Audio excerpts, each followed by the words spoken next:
others. How we approach and execute this task is important if we hope to be successful in achieving desired results in a fashion that not only preserves but enhances our personal and professional relationships. Leading us today in this exploration of giving effective feedback is our immediate past president, Justin Bordessa. Justin works as a musician and a dental hygienist, and has presented him with unique opportunities to refine his ability to give feedback to others, from how to improve patients' oral home care to carefully discussing creative contributions in crafting music. Please join us in welcoming Justin Bordessa.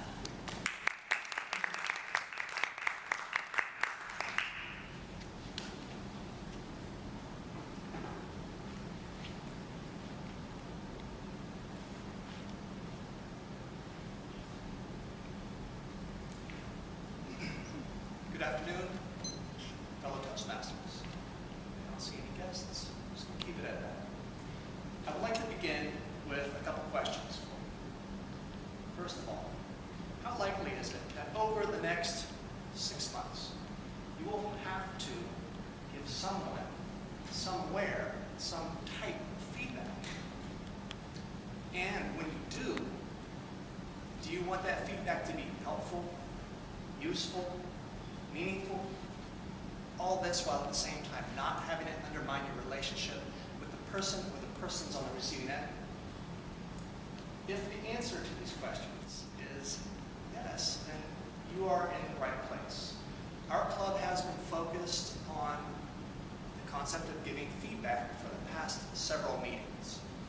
The objectives of my presentation today are to cover some of the basic core principles involved in giving feedback. We'll start out with what needs to be done before that critical feedback conversation occurs, and we'll also talk about some of the details involved in giving that feedback during that crucial conversation. You should leave here today with some very concrete ideas that you can put to use right away. And you'll also have a sense of where you can go to further study the topic. This is really just the beginning. I want to encourage all of you to go out and learn more about giving feedback, because the reality is that we all have to, at some point or another, give feedback to others. We can all agree that giving good feedback is very helpful. It's an integral part of the success of any group. I'm sure we can also agree that poorly constructed or poorly delivered feedback can be useful at best, and at its worst, it can destroy relationships. So the question then becomes, how do we give effective feedback? What do we need to know?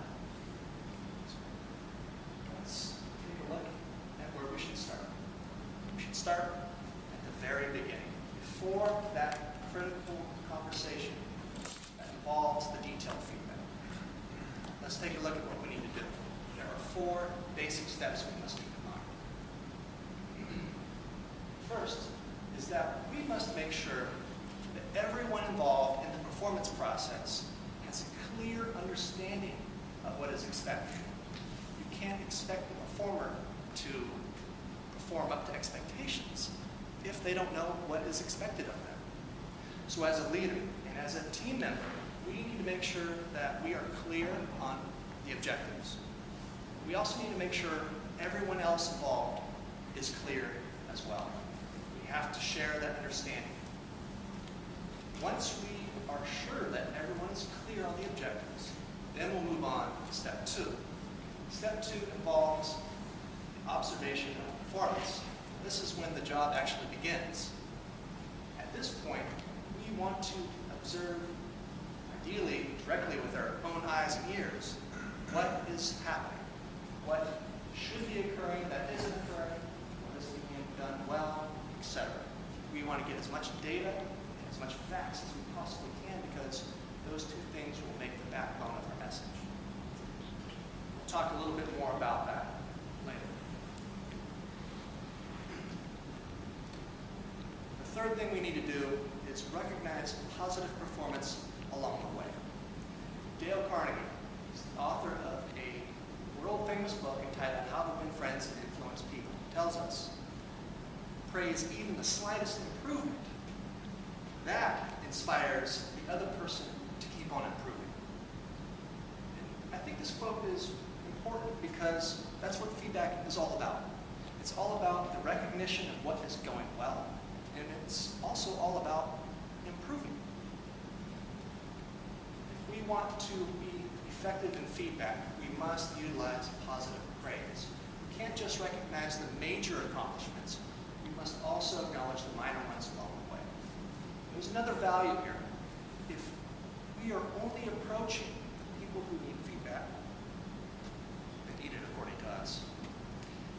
If we're only approaching them with negative feedback, what isn't working, what needs to be done differently, if we're only pestering them at this point, they're going to start building up resistance to our message. They're going to build up these psychological walls. And the chances are that our message won't get through as effectively as if those walls weren't there. So if we can sprinkle in some positive comments regularly, when we approach them for that more difficult and challenging feedback, we're much less likely to meet that resistance. So keep that in mind. We must always be giving positive feedback. But be careful. You don't want to just flatter the other person. Be specific in your praise. You don't want to do something like, Candy, you're a great guy, great job, you're awesome, you're doing great, blah, blah, blah, blah. It's meaningless. If you repeat it, there's no value. Compare that to, Candy did an excellent job today getting the reports out on time. It's very specific, it's very meaningful. That is what inspires people to keep improving. Fourth and final prerequisite involves providing immediate feedback. It is very easy for us, when we're in a position to give others feedback, to want to let things resolve on their own. To want to let time heal. And the reality is, that usually doesn't happen. Usually, the negative behavior that we should have addressed continues, and it repeats, and repeats. And what happens is that as that negative behavior continues, we start formulating negative emotions, and they begin to fester. And when it comes time to give that feedback, those negative emotions are written all over us. We approach them, and they can tell that we're upset with them. Guess what? Those little walls of resistance are building up. Nobody likes bad news. So we have to avoid that by nipping it in the bud and providing immediate feedback. Getting back to Mr. Carnegie, he offers us a little bit of advice here. He believes that, yes, we do need to provide immediate feedback. However, there are three things that we need to do first. We should give immediate feedback only after these things have been accomplished. First is to control our emotions. We can't approach someone when we're angry with them and expect the conversation to be effective. So how do we do that? If somebody's not doing what they need to do, or their behavior is out of line, or they're not giving it their all, it's very easy for us to feel aggravated, annoyed, frustrated, and even angry. We need to get these emotions under control, which is really easy to say. It's often a lot harder to do. So I just want to give a few recommendations. I'm sure we could all sit here and brainstorm ways that would be effective for each one of us to deal with these emotions before providing the feedback. The first recommendation is pretty simple. It's simply breathing. Controlled inhalation, controlled exhalation. 10 to 20 of these change your whole frame over. Very simple, very effective. It's a simple type of meditation. Controlled breathing, deep breathing. Some of you might not be interested in meditation, so another possible way to accomplish the controlling of your emotions would be to simply get up and go for a walk. Get outside or walk around the office. Get the blood flowing, get the breathing going. Give yourself a little bit of time just to collect yourself. The third thing you can do if you're not into walking or exercising or breathing, meditating, all of those things, is you can go online, find a short clip of a comedian you enjoy. Or maybe there's a really good song that you like. Put that on YouTube or on your headphones or whatever you might have. seek out some sort of media to get you into a more positive frame of mind. So rule number one is control your emotions. And I encourage you all to think about that and ask yourselves, what would work for you? After we've controlled our emotions, we move on to thinking about what it is that we need to say and how we need to say it. This is where we develop our game plan. And the reality is that after you start thinking about this, you may need to go back to step one. Breathe in again and get yourself back under control. Now the final approach is the icing on the cake. It's visualizing yourself with as much detail as possible, having that conversation with the person. Picture what they're wearing, what you're wearing, where you're at. Just get as much detail in there as you can. Visualize yourself being calm, saying exactly what needs to be said. I recently picked up an article in Sports Illustrated, and in there was an article on LeBron James, who led his team through the playoffs and into the NBA championships. There are many people that would argue that LeBron James is the best basketball player in the game today.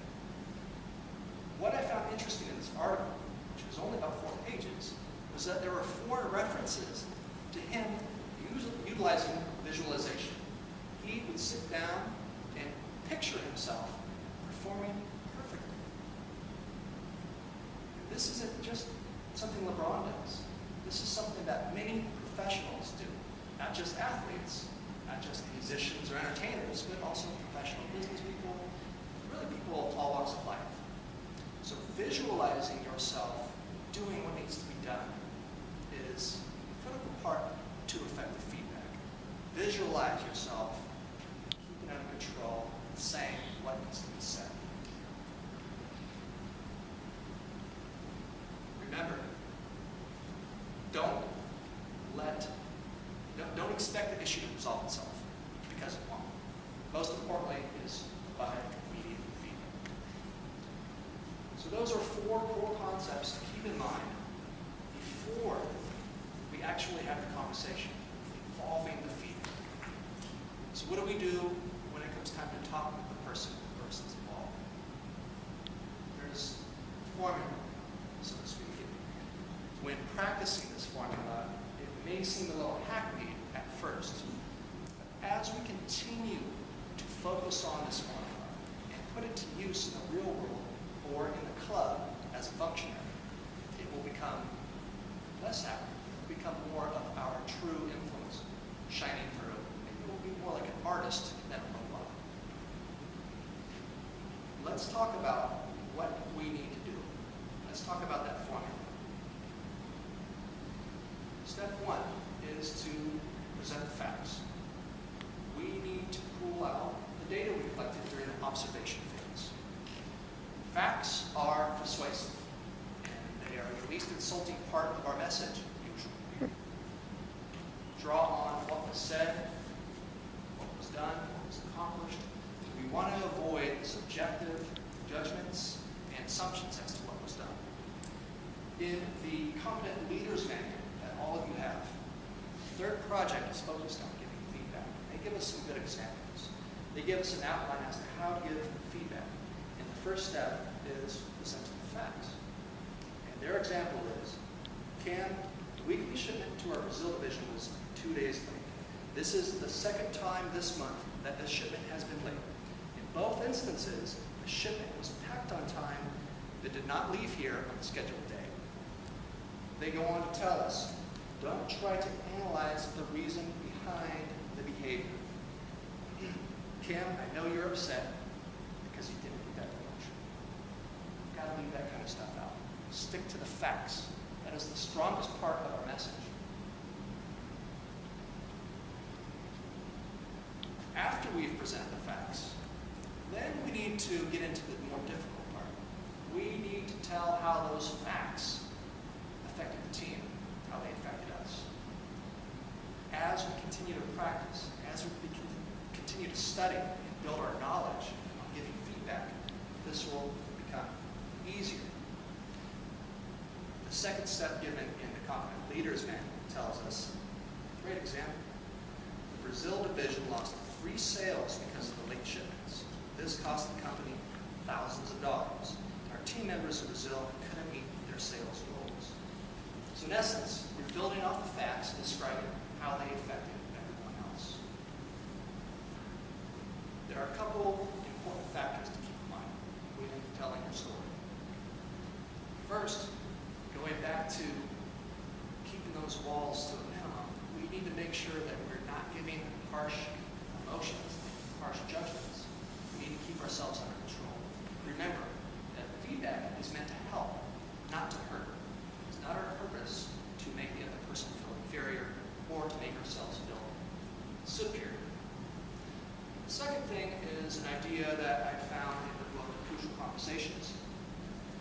And we've been talking about this book a little bit in our club lately. And they talk about the use of contrast, which basically means during your feedback conversation, if you get a sense that the recipient is feeling offended or insulted, or they're just becoming defensive, it's important for us to reiterate our respect for that person and to re-clarify our goal. For example, Kim, you're a great guy. I really enjoy working with you. You've been a real asset, and you're a valuable part of this team. It's basically reiterating my respect. Moving on. Kim, we need to get those shipments on time. The point of this conversation is not to make you feel bad. We need to get back to where we were. We need to get things going as they should go. So those are just 2 basic examples of how you're going to reiterate your respect and re-clarify your objectives. Most likely, they will have something to say. They're going to provide an explanation or an excuse for their behavior. And it's important for us to really listen. It's important for us to sit down and pay attention and not just blow them off. They may have a perfectly valid reason for their behavior. And if so, we need to take that into account. We might need to reformulate our feedback. So it's very critical for us to be good listeners, especially in the leadership role. It is also crucial for us to make a concrete statement that asks for a change in behavior. Again, these shipments need to get out on time. Make it simple, make it clear and concise. Again, we're getting back to the original objective, making sure everybody understands what is expected. So make sure that it's crystal clear what you want to happen when you're giving feedback. Just like in our speech evaluations, if we think that someone needs to project a little bit louder, we offer them possible ways to do that. We give them examples of how to improve whatever it needs to be improved. Finally, we want to end on a positive note. We want to make sure that when that conversation is over, there aren't any bad feelings. At the very worst, we want it to be a neutral experience. We don't want people to be angry at us. We don't want anyone being upset, because that just hinders progress and it hinders performance as well. Finally, once the performance picks up again, we need to recognize improvement. Not just what's going well, but if the person needs some further feedback on what isn't going well or what isn't meeting up to expectations, then it's important that we tell them right away, provide that feedback immediately. However, I want to make a recommendation that you do this in private. Don't do it in front of other people because it can be a little embarrassing.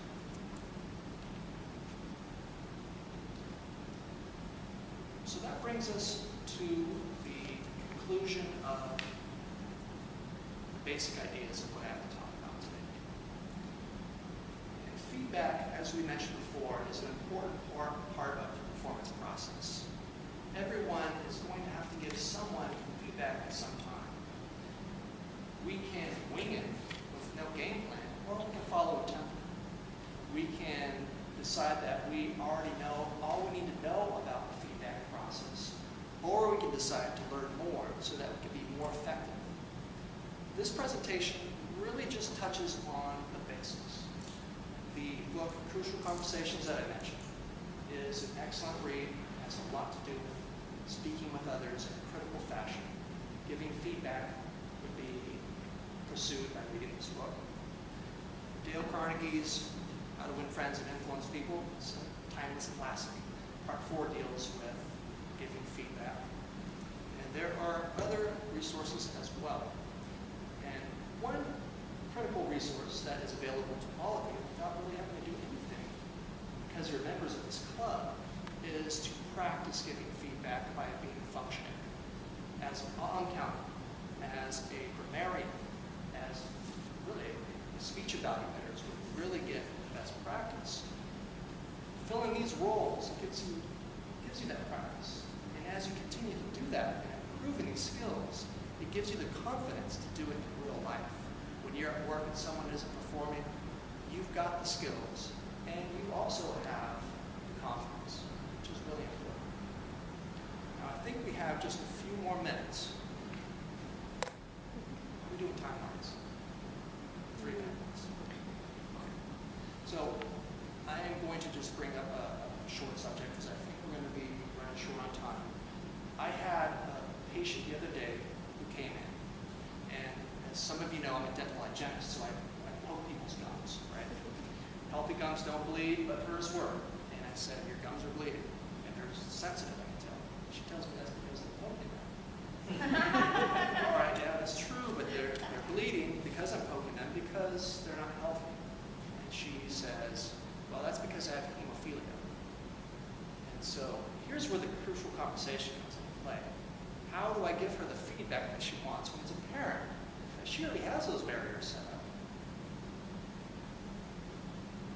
Does anybody have any suggestions on how to break down those barriers? Or do you guys just want to hear about it? We'll go that route because of time. I told her, I said, yes, that very well may be the reason for the bleeding. You're right, hemophilia is a bleeding disorder. However, it would be a mistake to simply assume that is the reason. What would be the best bet is to assume that it's related to the hemophilia and the gum disease. What I would recommend is you be extra diligent over the next 2 weeks with your brushing and flossing and see if that makes a change. Now, of course, I haven't gotten any feedback yet because I just saw her this last week. Giving feedback is a tightrope walk sometimes. It can be very difficult and challenging. If we can approach it from a position of we want to help, we're trying to help, not to hurt them. If we're controlling our emotions, because I tell you my heart rate went up a little bit when she started arguing with me. If we can do these things that I just outlined, if we can keep those in mind, our feedback is going to be more effective. And the more we practice these things, the better it will be.